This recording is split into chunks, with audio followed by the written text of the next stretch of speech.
Joseph Katende internet ya Gine ya Airtel. Those of you who are traveling to village mumukubireko aguzako ka portable MiFi yako kotambula nako kakwe internet enungi yonna gyogenda okubeera ngo spendingira holidays. Namba yebe itawao mukubireko asobole okuprovidingira.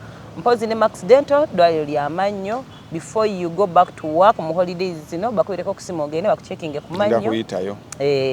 Itayoko bakucheckinge ku mannyago nga tegana bakufuukira kabasa. Bwe mukubulwadde buli very expensive okujjanjaba but it's better no handling nga obudde bucha. Tugende mu Sekukulu nga oyina side gyotaliira. Mayi waliwo abantu ffe nga waliwo side. Anti emmere ne bwesala busazi negendayo bakulaba osirikide bota. Ngoli mupozi so nebitenji Dr. Kwefu abirina gift your loved ones, your parents, your mothers-in-law bamuso bakolera nesezala o matching outfit nebagenda kukerezia nga banyumyo kamala birungi nnyo biri ku mutindo asobola okudelivaringira wonna wobera oli enamba yiye eyitawo gikubeko wefunire ebitenji ebiri ku mulembe. Okay kale tukubuzaako oli otyo omulungi aliyeyo. Happy holidays, Merry Christmas from us and to yours. We hope you enjoy the holidays. We urge you to just keep safe and have fun and enjoy. Kubanga omwaka engeri gye gutukulubeesamu ate okunyumirwamu zino ennaku entono oba tozizza musango kasita tolumya mulala yenna. Tuli mu nnaku z'omwezi abiri. Wednesday is Christmas Day and then other holidays nga bwe zinaaba zijja zitambula. Abakozi mu public offices officially olunaku olwo bazifuluma bw'oba olina appointment n'omuntu making sure ogifulfillinga before they close off their offices oleme kutaataaganyizibwa. Otherwise naffe tuze wano tukubuulyeko ebitambula mu maaso nga bwe bigenda okuba nga bitambula. Erimu ku lead stories tulinawo jump eno bagimpereza from America.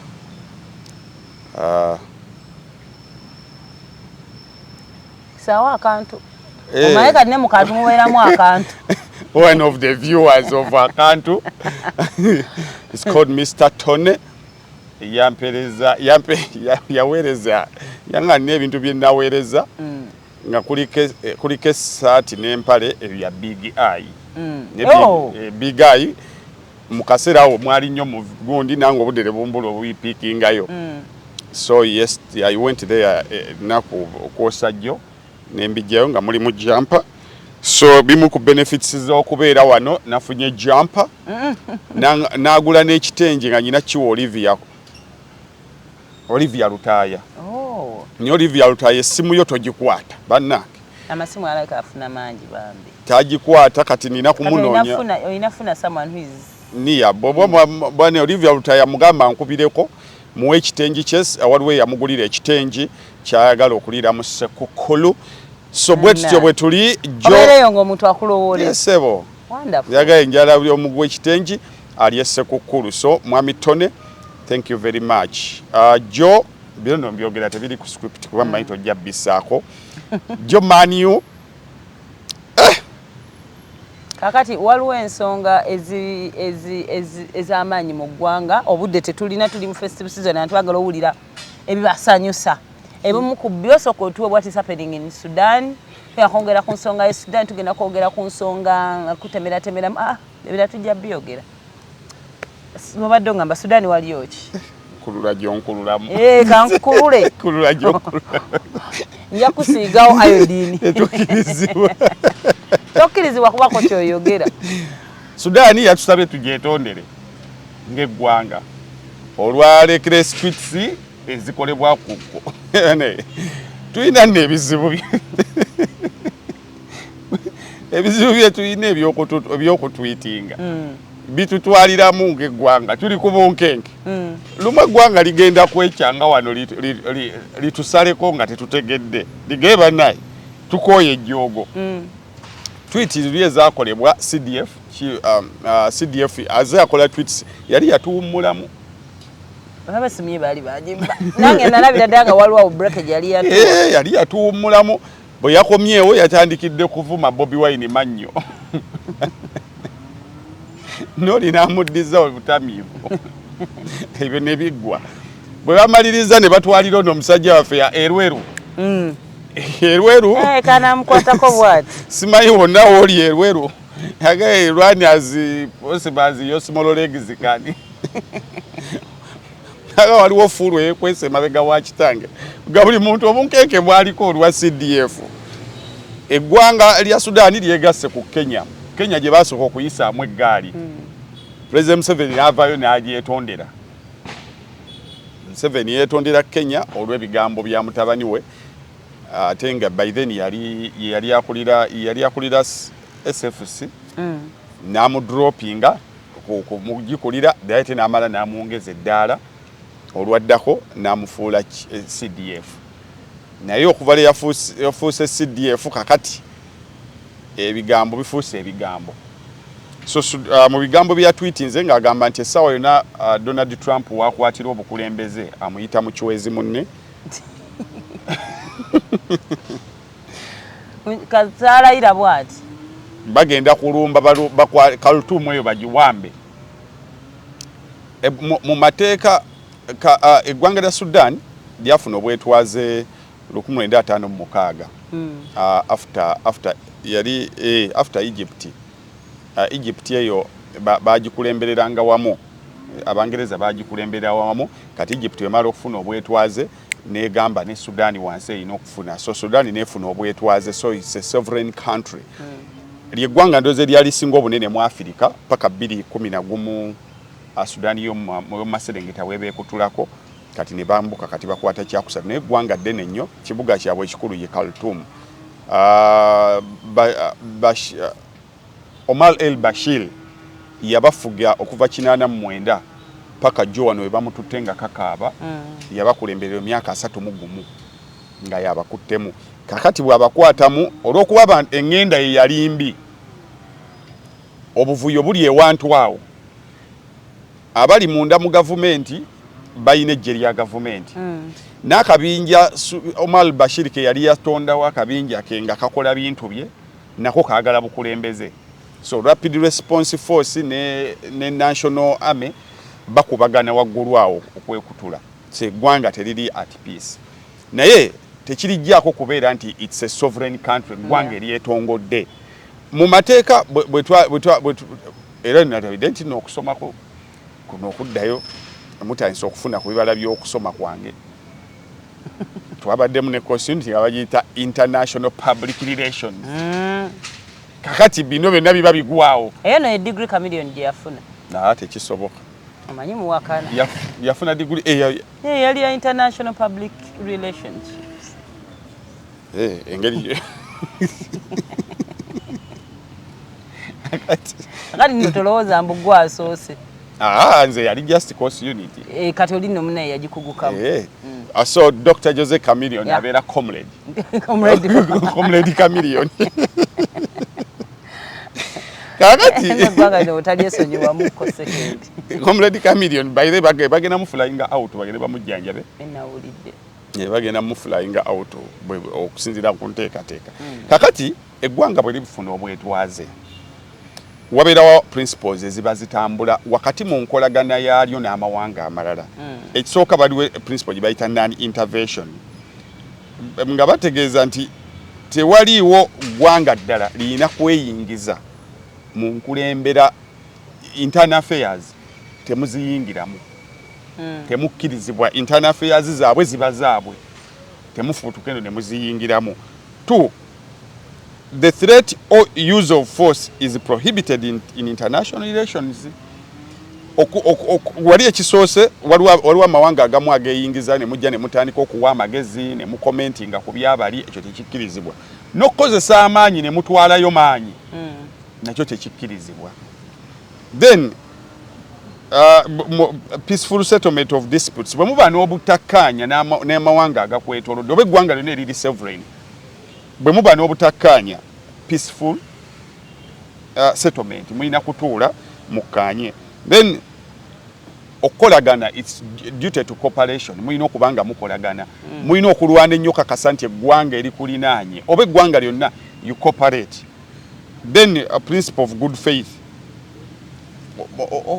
mulina okubeerawo mu mbeera nga good faith nkikunnyonnyole ntya nti muli mu mbeera ey'obuntu you are living harmoniously okitegeera then self determination people should have the right of self determination abantu beeri balina okuba nga beesalirawo si mmwe mu bayinfluencinga then ekisembayo respect for human rights mulina okussa ekitiibwa mu ddembe ly'obuntu mu ggwanga liri okuggyako wabeerawo windo we musobola okwerumbira singa eggwanga liri likola ebintu nga bitiisatiisa security yammwe n'okubeerawo kwammwe for example eggwanga eribaddiridde bwe litandika okuba nti lirimu abayeekera be mulina obujulizi obujjudde nti bawagirwa eggwanga liri musobola okuteesa n'eggwanga eryo oba musobola okulumba ye windo gundi ye gyagamba gye yayitamu Putin nti abasajja ab'emmanga aba Ukraine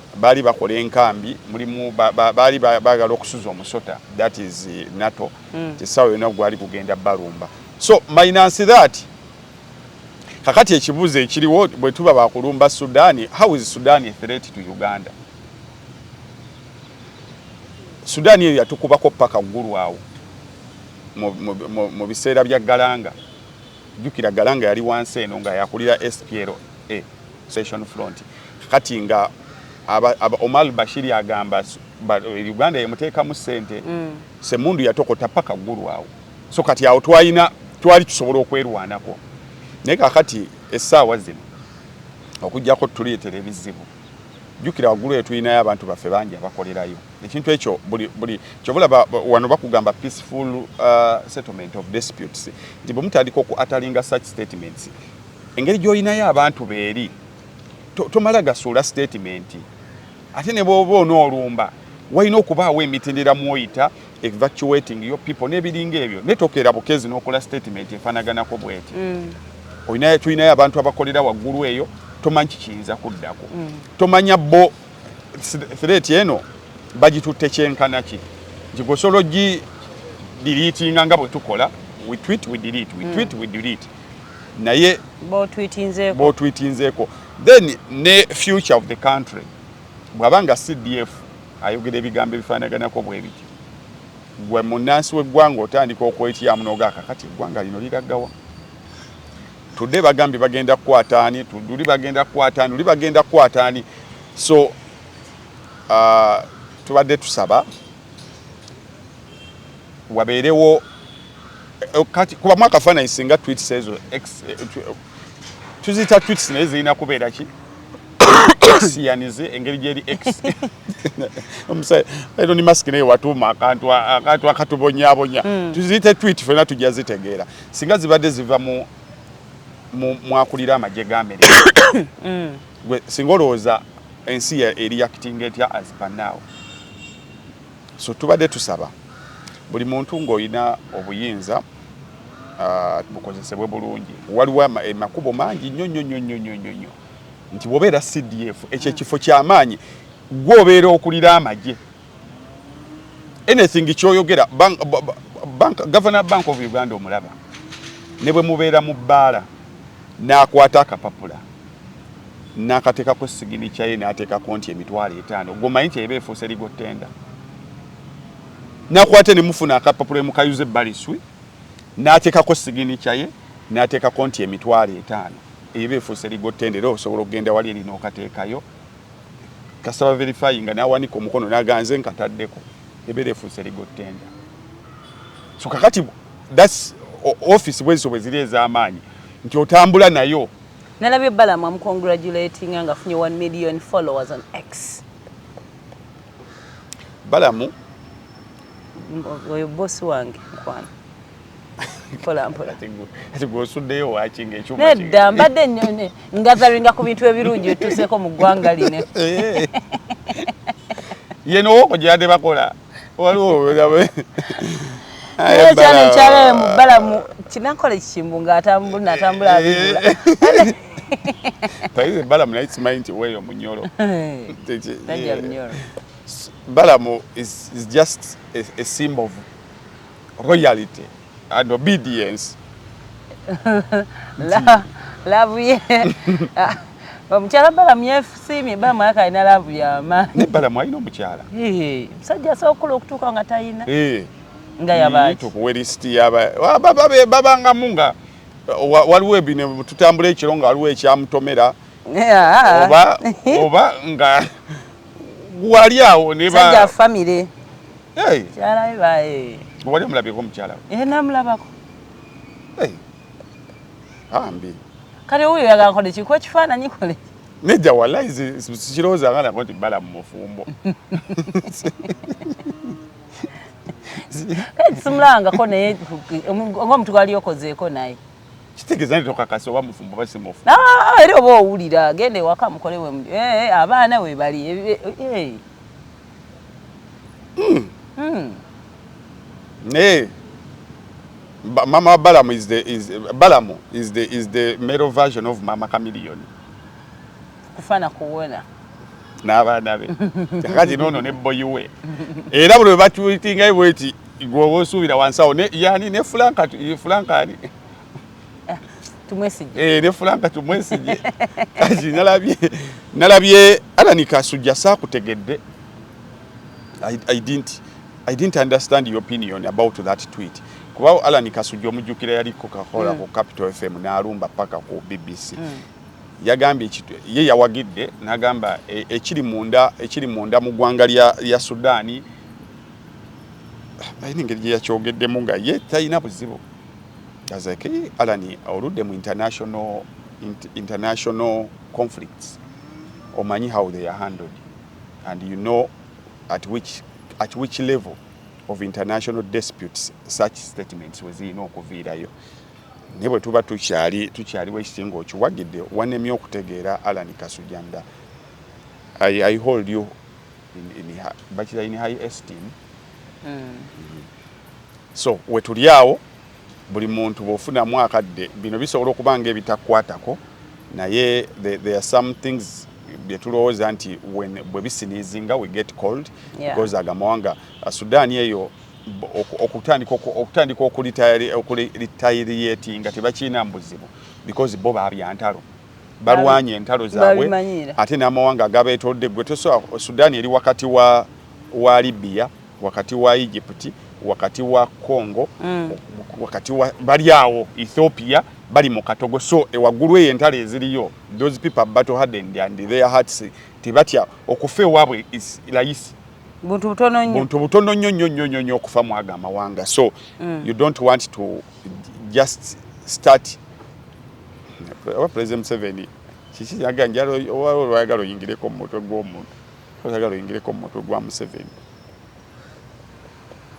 abakati ye ebintu emudoza baba babiranga it will pass. Okay. Kale going forward manna erwali wakumeka ye was it yesterday but one when nalabanga simanyi nakyaziba amawulire ago okay amawulire katugabala nti nilikoze nnyo eggulire naye we training but it was a big story where abakyagulanya agamba balumba Busabala one love sino offices ne balyoka nalabako nga balanga omukozi yawambiddwa bali basatu. What really happened? Ngeri yetuli mu end of year parties. A lot is going on. Basooka ne bakola end of year party gezaako okucelebrating abantu abaafa abakwatibwa then their relatives okubayambako mu bintu ebyenjawulo ebiyinza obayisa mu sekukkulu. Okay. Now then you have the foot soldiers. Kaneba foot soldiers nga bobimanyi wakati mu struggle abantu bayita bintu bingi nnyo they need motivation they need beetagamu that light moment. Kakati ne babategekera end of year party Busabala kati yaliyo kuolwo. Kati poliisi nkyalemeddwa okutegeera era nabadde ninze nnyo okwogera kwammwe about that incident nga basazeeko One Love Beach kuba zaali ssaawa nga 5-6 Bobi Wine aga basazeeko kandi nebuza Bobi Wine atabadde akimyeyo ki neziyukira nti kwolwo balinayo end of year party naye ne bwandibadde tebalinayo end of year party it is his property. His property, yeah. Akirizibwa okugendayo n'akolerayo ebintu bye. One Love Beach eyo tekyaliko nnyo activities z'amaanyi zikwatagana direct na Bobi Wine eziriyo bya babi bategekerayo mbaga abantu babeerayo kulya kyennyanja and moving away ebivulu biri restricted era ne Mickey Wine okutegeka jazz pia nali mubuza lwaki totegeka Busabala nanga wae Busabala biwanvu so tewaliyo any activity ya nope egenda maaso okusaabalawo. Now end of year party bwe bagigaana wali police esazeeko batutta abakozi bakubye kati ya gas, omuwala yali annyonnyola bakubye kati ya gas munda mu kiyungu, abafumbi ne bavaayo ne babakwata. Kwe mukolo gusaza ne bagutwala Kavule. I think Kavule was okay.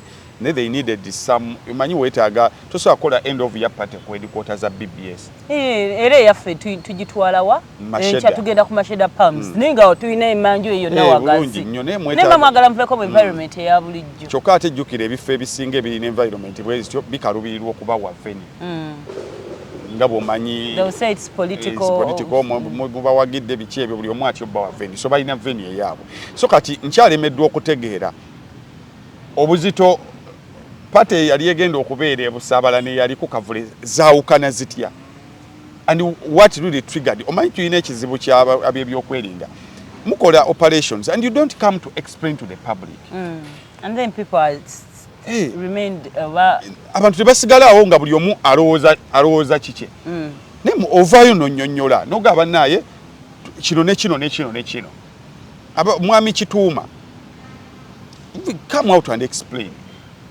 Ebintu ebimu ebyo sente ezo ze bakozesa ebyokugenda eyo kukwata oli it's public money. Amafuta gaffe gano ge bali complaining account ate bagabasaze bagabasaze. That is over not to accountability. Nti kino twabadde tusuubira it was a security threat because of ABCD. Wabawo batuwa ensonga nga ozaba tezigatta naye nga bakuwadde ensonga.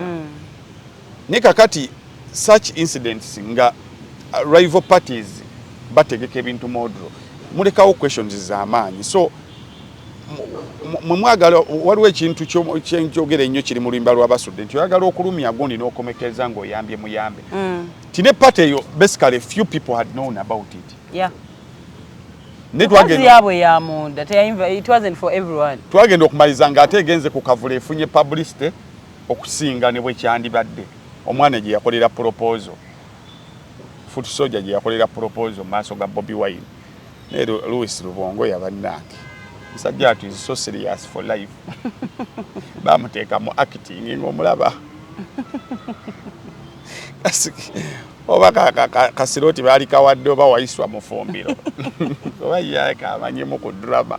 Ne Professor SG ka drama kagaana kapati kera yayita gwe tokyali mu struggle bulungi ng'omulaba ayagala okwactinga naye nga actually singa oba mwaka wa principal yennyini because nenga congratulations abaana abo baproposinga. Man, waliwo proposal muno gyakola ng'omanyi proposal mu maaso awo mweyo audience it was something good. So police you operations ezimu mujja kulowooza nti ebimu biyamba NRM n'ebiyimba biyamba naye mumaliriza ate muyamba opposition. Opposition kyesinga okwetaaga essaawa zino is publicity. Kyesinga okwetaaga.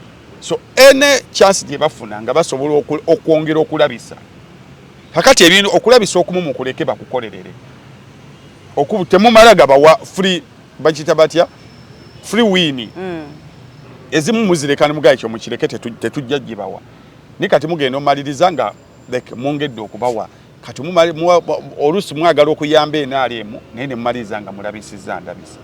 So ebintu ebimu temubawa walk away wins mubaleke let them fight for those publicities. So police bwetu bwe yatutambuza. Kale do you know Lynda DDANE? Lynda DDANE works with NTV. Yeah, namuulizanga nnyo ye yadda mu kifo kya ku KFM. Was it KFM? Capital. Ku KFM. KFM yadda mu kifo kya mukyala gundi. Someone left there. Lynda DDANE naddawo. What was his name? Gundi ono guy yali omweru. There's a gentleman here. Nalinga muuliza nnyo mayinza amwana ardent listener of KFM. Very ardent. Era being your ardent listener, mukyusa oluyimba lwa Bobi Wine olwa Badman from Kamwocha. Bagambidde wano kuba siina wa basanga. Gundi alwagala nnyo Brian Mulondo. Ne kati oluyimba oluyina versions bbiri. Luyina radio version, luyina ne club version, luyina ne studio version. Kati wowulirira we bakubira amasasi waliwo ebigambo ebigendawo ebitaali bya radio consumption kakati mu version gye muyina ye version ya Kibaala kakati buli lwayagala oddukuba kati ne ku makya g'olwaliro lwakikinzigidde ne ku makya g'olwaliro waliwo alusabye n'aluyiwamu baaba nelumutabukako neŋŋamba era ngenza owulira abalusabye clean version munonye clean version but I like KFM. I'm they are ardent listener mbagala nnyo normally you're replacing Linda Dene yuwase akola bulungi nnyo nange mbawuliriza nnyo now Linda Dene kati ali ku TV era yali akola both ku TV and she does DJing and Linda Dene nasooka mulaba mu group tuyina group y'abannamawulire eyo by then ng'akola ku UBC ne Calvin and then I saw the transition where she goes to NBS and era agenda okuva ku gundi nga kawala katini bwe kati she was a young girl very small and dark skinned and then abayiresheni namwagalako teyeyerusa ennaku zino akyaliyo ku kala ye.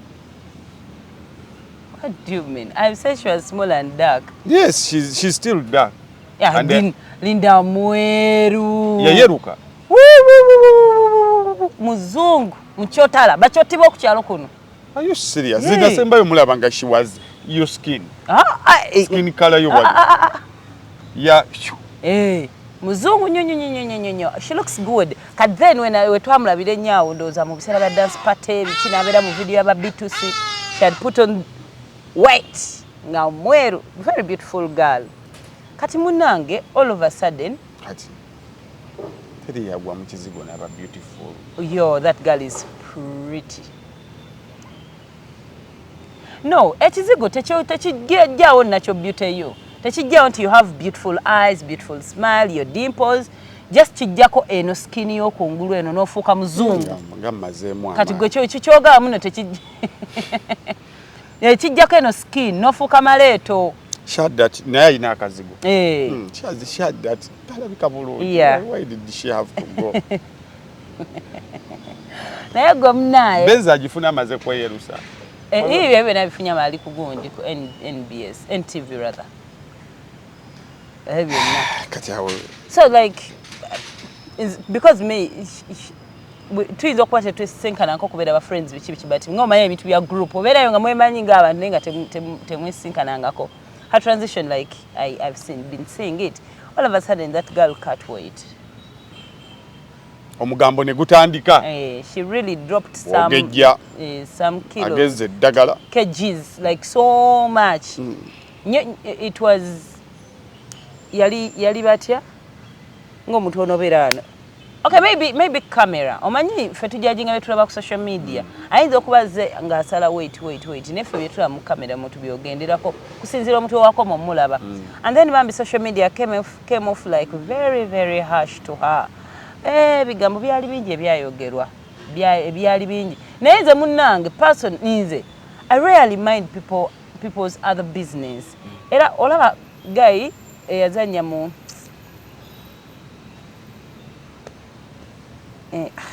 we tunatogera nja jijjukira film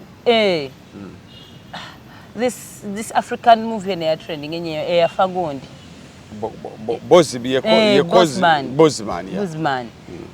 bwe guy Wakanda yazanya mwe mu Wakanda ngendo laba nalaba kokko nga bamuliko nyonyo chopped white ne omwezi tegwawera guy nafa and then I was like abantu bajajinga nnyo bambi abantu kati nze Linda namulaba nga asaze weight but ataffe tuli bana bawala I'm like maybe she's shopping that weight, maybe it was so much for her, maybe like you know like where people you don't mind other people's business and then but I tell you abantu abalala mne tebategeera kyekimu naffe.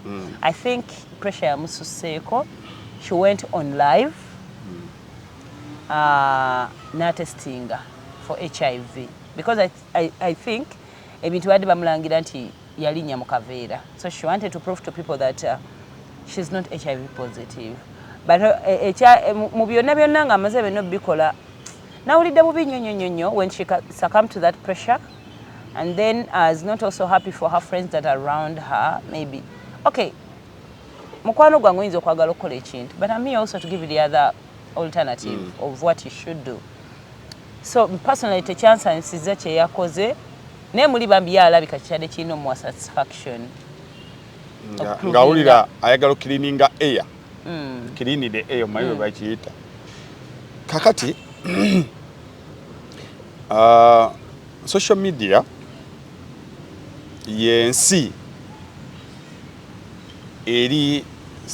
eri njite ntya yensi kyasinze okuba ey'obulimba social media fake life era obulamu bwa social media nze nkigamba nnyo abantu nze bwobwa WhatsApp and all other social media platforms, they are not urgent means of communication. Tosobola kubanga ogudde omuntu agenda nakuweereza message nakugamba tugeze oli waggulu mu studio ng'atuuse ku reception nakuweereza WhatsApp ndi wano ku reception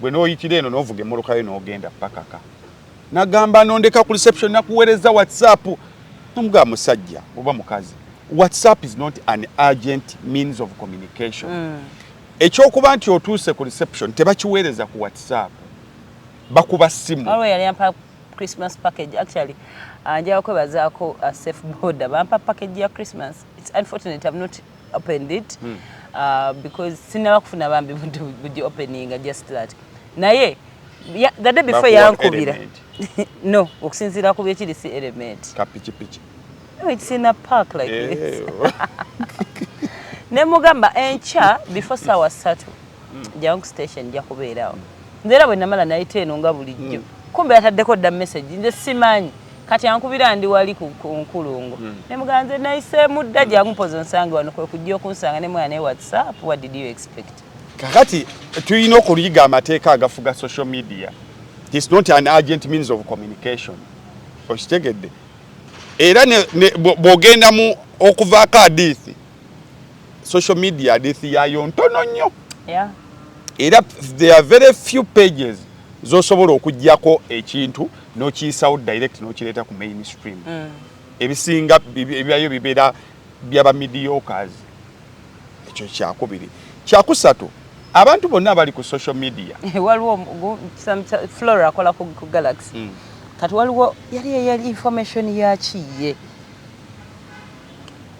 kati Twitter katikiro ngegitaddeyo nanga HAFFY confirm for me this however much it is verified ku page ya katikiro oba nabuuza naawe nenkuweereza message ngamba is this the katikiro's handle were you verifying and mugamba yes it is the one. The information is true. Nibalyoka bagikola ku radio. Okitegedde.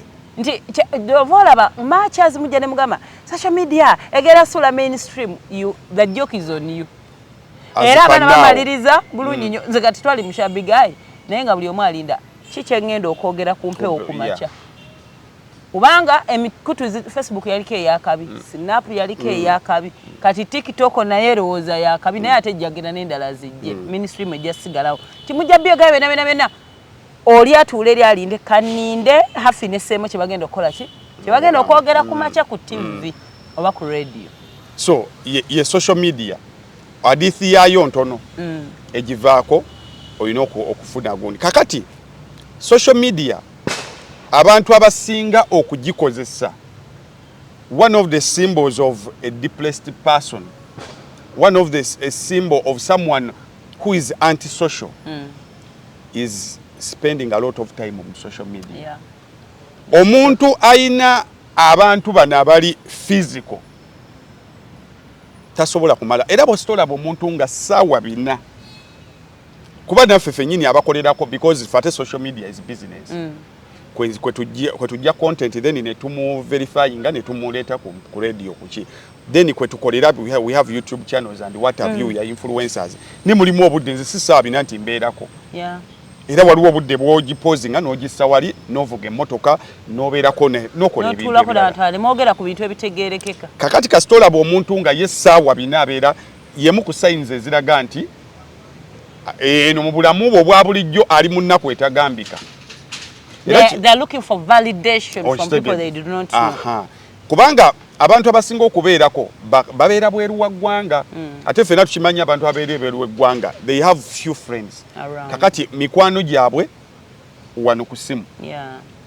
John ade njogera n'omusajja tugenda bwe baba bamaze bakkiriza okukolagana naffe waliwo olukuŋŋaana lwe tujja okutandika okulanga luli mu Amerika awo naye nga ŋŋamba baaba lwe mutataddeeyo abantu beeri baba followinga nnyo actually nekino kankiisewo nga sineeyongerayo embassy internal affairs abantu abava mu America coming to Uganda they have issues with okufuna visa ze Uganda. Bobo oli oyina okufuna visa ekuleeta eno. Kati links and the website and what have you, they have issues and people are complaining here and there. Mbadde saba mubanguyizeeko basobole okukomawo bali Christmas. Kakati abantu ababeera eri balina emikwano mitono gino egiri physical. Kati they miss home. Kyovula bo babeerako era bw'ogenda n'olaba viewership esinga eyazi YouTube channels esinga ziri bweru wa ggwanga. Go weesalako n'oga nti nze content gwenkola wawalabo. Content gwenkola okusinga Abamerika be bamulaba. Okitegedde social issues bino by'olwali waliwo ababiraba. Then waliwo abalaba era videos zaffe wano ntera okuziraba.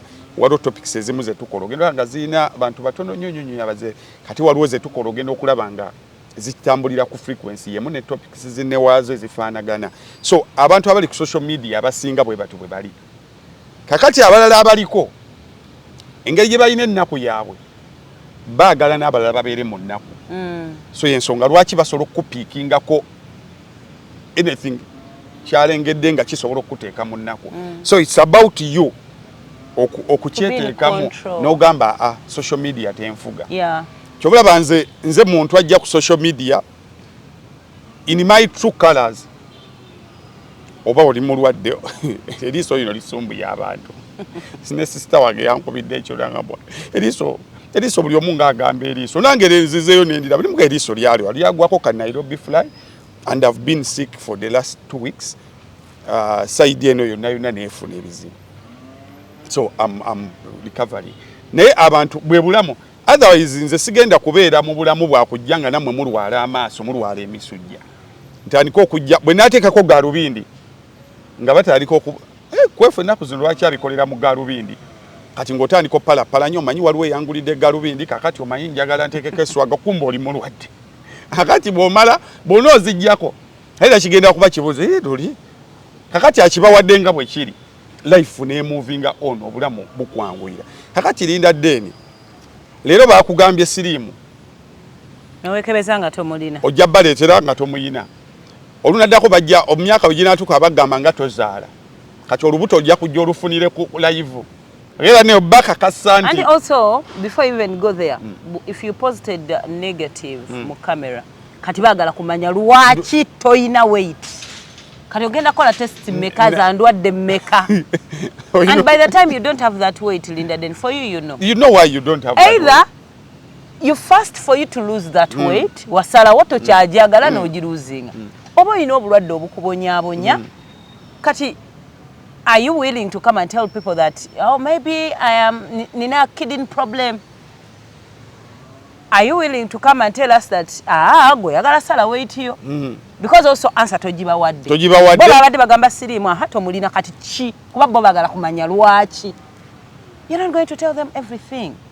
Hakati ye alumuna babuuzako kasukali babeera batugamba mwadiba temulina basajja ne ngamba abawala benkola nabo bano balaba baagala ndowooza tujje wano tulo wano mwami wange Keza tulwali wali mwami we Diana tulwali wali mwami we Mwiza tulwali wali mwami we oba si kyekyo ndowooza twekwata obutambi n'abasajja baffe nga twegatta tujje tubuzanya so kabategeera nti tuyina kubanga ne TV eberewo ekiddako ku BBS okulaga omwami wa HAFFY omwami wayitewo and you know that babikoze abaana oluzalo ky'abaana bakola emikolo n'atuukana n'akwata n'ebyatandikutte n'abipostinga ku social media because ayagala proving abaana ku social media nti ayina omusajja era yafunye n'olubuto. Don't they do sex on live ababa gundi bano yani ono kwe bali okwamanya sijja kwogera bakola they do sexual intercourse live on good.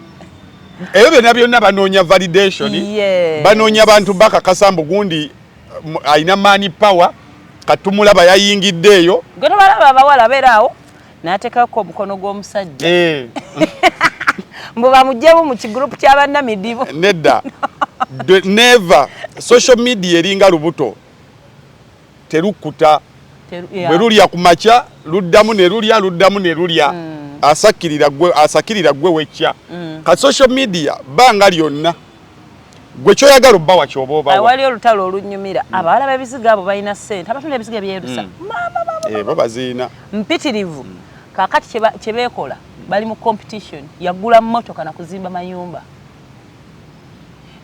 kati zigenda kuleeta wannaku HAFFY abeeteekeko oli atunda ebizigo alina ewalala wajja ssente ze naawe osooke weeteeke ku byotasobole onoonye emmotoka ate atekayo yatimba naziguza ku ssente zange era biki tewali agaanye but you know that pressure bw'otagyesonyiwa you are not HAFFY, you're not Kwefu, you are who you are. So Linda Deni, it was a mistake kyewakoze. You are not a public asset. Yeah. Public asset is tusabirako accountability. Nti gundi tumujjanjabya ku ssente zaffe tubadde tusaba gyatubuulire atuusewa n'obulwadde bwe tuteekamu ssente naye gwe teri yakuliisa teri yakunywesa okola your private asset gwe ne bakyaliibo social media bbanga lyonna ejja kuteekangawo pressure ffe buli kimu bakitugambye nekyoyagala obbawa kyobawa bw'oyagala obbawa nze abaana babeera ku social media nira mukwano gwange yanjigiriza ekintu ye muntu asobola okugenda auto n'agenda tugeze lwaka nawe ogenda ejjinja ojja kuza ngamba ggwe n'agenda ejjinja bw'atuuka ejjinja n'akwata hotel mwasuze n'akwata emmere gy'alidde biki ne bibeera mu ssimu bw'ayita emyezi 6 n'apositinga ng'ali mu hotel chilling at Jinja Kampala how are you naye nga yagenda emyezi 6 embabega bw'oba oli awayise ennaku nga 4 what a nice lunch naye nga video gyakuterayo ya myezi 6 embabega kati gweno n'osooka obeera ku pressure n'ogamba nange ngenda muteerayo enamuterayo mulaga ntatumanyira naffe tulya n'osooka ogwa mabanja awo n'ogenda ku Serena awo kumbe oli yabikolera mu budde bwe essaawa zino apositingira mu budde bwe abantu bangi abazadde abaana namukuwa nga wa myezi 4 abantu bangi abatazadde baana nakuterayo omwana wa sister we congratulations now amwe mother abeera maama ne maama muto kati gwe n'ogaba nange ffe tusigadde tetunazaala ne gundi yazaala takunyonyodde oba omwana woba siwuwe kakati pressure ya social media mbadde nkusaba omwaka guno buli muntu agyeteekako mpola mpola bikome kale 2 tewekebeza kati atulaze wala muntu atera ofuna bagambe gundi tazaala gundi talina mukazi HAFFY nga bwagambye mufune sexual intercourse ku live then gundi tazaala ofuna olubuto live ogaye banisebo ne banyabo I'm getting pregnant at 8 be live ati awe tujja okulaga kati ze luli before I went for leave is when I got sick kati nga banteeka mu ddagala lyange wano kayibambi nenteekayo nenkwata kapito nenkateekayo ku TikTok omwana yangamba ekigambo comments naye nno nammwe simanya endwadde z'obukaba tezibaggwako kati ngero oyomba n'oyo nga nzija nga ngenda neekebeza nga nteekako siina mu ndwadde za bukaba nze respiratory infections ezinsumbuwa wekebeza gonorrhea wekebeza syphilis n'ebintu gundi yakutumidde Esther Wamala Esther Wamala mukama waffe akulira amawulire geyite mukyala pious yangambye ndabira HAFFY strictly about your post about Abamakas yangambye mugambe yakikoze ngenda kikolayo yakikoze mugambe shizi oyo mukama wange kati nerinnya libadde lijjukira naye nga ngamba okusinziira engeri gy'okireeseemu basi yeye yali atya she's very wonderful. That's nice. Very wonderful. So ekyo tukimaze pressure ya social media abapya abakagijjako social media ebadde wano okuva ffe twagiyingira 2009 tubaddewo tumanyi social media kyesobola okukola social media etta etira ddala bulungi nnyo omuntu n'afa kati kambawemu scenario ya social media mbadde ngamba awo seimo entalo zino eziri mu famire y'abajjali ya Walda ezakuba ssente simanya biki bakubaganya and all that kati aba family bali ku social kusima ku live abantu be batamanyi be bali bad advising and then this one our brother of theirs yabaddaga mane tuve wane ebintu bino tugende tubimalire eri kati mulimu bana nedda oyo omwana muganda mwene msembi tubimale tugenda gukuma. I'm like they're not even part of the family kati mukuma gwachi buli omu agenda tambula dde mu family yaabwe manga yambuka wali eri webagirako data nga yakubira ku senga ebane senga eradde muri mutiya pana mama ali atya ye ngaabuza kube waabwe olukomawo wano ngaateekamu enganda zantama Dezoba enganda zantama nze sisimanya mwanyina ze muganda wange gasiya tomanyira bamalanga dde wali eri bane blaza kasimu olyotya blaza nangina kuwerezaayo bwako kakati also social media like says banange naye olaba awo kati no womanyira the way people handle social media abantu abagenda ne basoma amawulire ne bagategeera ne bamanya what you should say and what you shouldn't say, what you should do and what you shouldn't do. Olabira ddala omwana ajja nabanga ine bigambo byagere byamagezi ne likes nazifuna numbers nazifuna alola baziweze nanga kati bano mbongereyo kina hand story ya majangwa ne nakirijja eyali tasituka mu katebe kuzina hand situka nabaziniramu eyali azinira mu lugoye nga luno najjako nasigala mu t-shirt nabalagako ko wansi abakyali awo nudes dazita abakyali awo ngafuuse ekirala omuntu yali omukakkamu omulungi kati natuka nagwamu kati bwe biggwayo byonna numbers ne zitandika okwesala kati ng'atandika ofuuka depressed ne numbers ziri ze yafuna ezaali ennungi talina kyazikozesezza obwerere obubalaze obulako bakumaze ate kati jjukira munaku aba yafubutukayo omupya kati ne wajjayo ate omulala abaana ne bagaa kati ono yayogera bye twagala so n'omaliriza n'otandika okugamba abantu tebasiima awo abagamba byonna baakulaba baabiwulira enamba wazifuna tewazikozesa tozifunyeemu influencing gigs tozikwasiza ka business nti otandise tunda busawo oba ngato tukozitunze enamba basically n'oggwawo bwoti ate notandika onnyiiga omwana mirembe ali ku social media okwatunda katenize buli ka video kolaba ne bwe kaba kakola ki kamaliriza akulaga business ye gyakola gw'oli okwo so Linda DDANE we advise just have a strong psychological walls.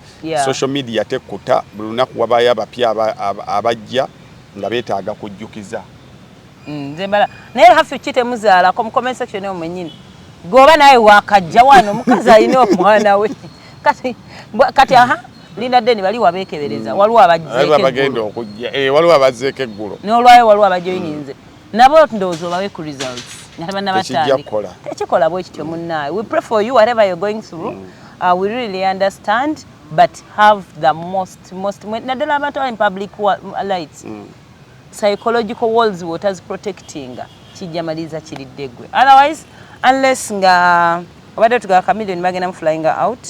That's what I had mbadde sinaddamu kumu wali chameleon bavaayo bagamba he is improving. I have one of my close friends yagenzeeyo n'amulaba uliwe yagendayo yanga ebyaddala muve mu katembo omusajja mulwadde nampereza some things nangamba omusajja mulwadde ebyaddala then the next day gundi nagendayo yani oyo omukyala ava ebweru zaawedde kati oliwe yagenderayo embeera yali bwekyo so zaawedde nagendayo and few other people have gone there. It seems there is an improvement, so we pray for chameleon akomewo tuddemu tukole n'obulamu buddemu butambule bwe baba bagenda mu flying out agenda awumulemuko afune ku environment endala bamujjanjabe kuba jjo palaso yannyonnyodde engeri Humphrey gye yafaamu maani yannyonnyodde nomanya abaana bano kye bayitamu it is too much they are going through a lot because palaso yalinga ali strong mu bo and he is the most emotional one very naye yannyonnyodde nga actually he sounded like a preacher n'agamba mu ensi mulekerawo okweraga enzikiza ensi nzibu muganda wange Humphrey obulwadde bwamuggyako buli kye yali ayagala bwamuggyako mukazi we ne bumuggyako Amerika ye gyasinga okwagala abaana ne mutwala mu ddwaliro teyadda n'amala mu koma weeks 2 essimu ze ne tuzimuggyako akakomo ke yali asinga okwagala yakawa maama n'abagamba nzikiriza. So ennyonyi gye yannyonnyoddemu, they are going through a lot. So omuntu yenna nga you are a family person, you wouldn't want them to go through that again. Because chameleon is a very strong pillar in their life. Never baba strong n'essaawa zino kwe bagumidde kuba ye mukulu aliwo. So chameleon ng'abasawo bwe bagamba nti eddwaliro teliwonya, it is you yourself weweewonya. Era kye bagamba nti he's fighting for his life naye ng'oli mu koma. Fight for your life, okomewo obutereeze. Ensi eno ekwetaaga nnyo, eyinza okuba tekwagala naye ekwetaaga. So that is it. Katusabe bitambule bulungi. Okay, kale tetugenda kwanga tusookawo just okwagaliza holidays ennungi. Merry Christmas. Keep safe tubagala muli balamu ffenna tuyingire 2025. Joseph Katende, internet ya Gine ya Airtel. Those of you who are traveling to village, mumukubireko aguzako ka portable MiFi yako kotambula nako kakwe internet ennungi yonna gyogenda okubeera ngo spendingira holidays. Namba yebe itawao mukubireko asobole okuprovidingira. Mpozi ne Max Dental dwaliro lya mannyo. Before you go back to work mu holidays zino bakubireko kusima ogende bakucheckinge ku mannyo. Ndakuitayo. Itayoko bakucheckinge ku mannyo ago nga teganna bakufuukira kabasa. Bwe mukubulwadde buli very expensive okujjanjaba, but it's better no handling nga obudde bucha. Tugende mu Ssekukulu nga oyina side gy'otaliira. Mayi waliwo abantu ffe waliwo side anti emmere ne bwesala busazi negendayo bakulaba osirikidde bw'otyo ngoli mupozi so nebitengi Dr. Kwefu abirina gift your loved ones, your parents, your mothers-in-law. Bamuso bakolera nesezala matching outfit nebagenda kukerezia nga banyumyo kamala birungi nnyo biri ku mutindo asobola okudelivaringira wonna wobera oli enamba yiye eyitawo gikubeko wefunire ebitengi ebiri ku mulembe. On Monday bwe tunaba tuteekawo njala kola the 14 stories ezisinze mu mwaka guno. Okay. Sobola okuza arranging awo tugenda okujja Monday nga tumaze zo arranging stories nga bwe zize zitambula Uganda the stories zibadde ez'amaanyi. 10 zina kuba ze Uganda, 4 zibere international. Tunabe eti stories ezo tuziyitamu tabe kyakuyiga kinga tuyingira 2025 by Monday ngenda kuziyitamu Saturday Sunday, Monday tujja kujja tuziyitemu nga bona muza arranginze. Ebisigadde tuyina Christmas carols wano ku Masenga wano ku Ebulange koka bagenda koka sikulabayo ngena kubeera mbawagizi kange nefune gomesi yange omayiwe mubeera mu kwaya mubeereyo wabeera abadodoma paka kwaya master wagamba everyone quiet HAFFY alone ebyo bintu katika kube mu primary naina enviri bine byana ebibera birabika bine enviri biraka bulungi omayaso walishi bobo nalishi bobo iya kati nga basumsa buli musumsa bira mu nviri zange nenga bambi kyakasimanyi myadde kuyimba bateekako buteso wali maaso kulabikirako bulungi bazadde balala nenga tewali siyimbanga konze mu ssomero simanyi na ddoboozi nenga bagala obere maaso mbera smart nga bankubye ebikalu nange nalishi bobo kyatuuka mu version eno kati oyo ye version yange bwenjo bwenali kimatamabo nange so nashibubu nawe ojja tuleeterayo ku bujulizi obwashibubu kuba ate ogwo obujulizi bw'olina oba wate wali attentive toyinaawo yadde business siyinaawo yadde era omwana addako gw'oddako okuzaala pa attention oba mwera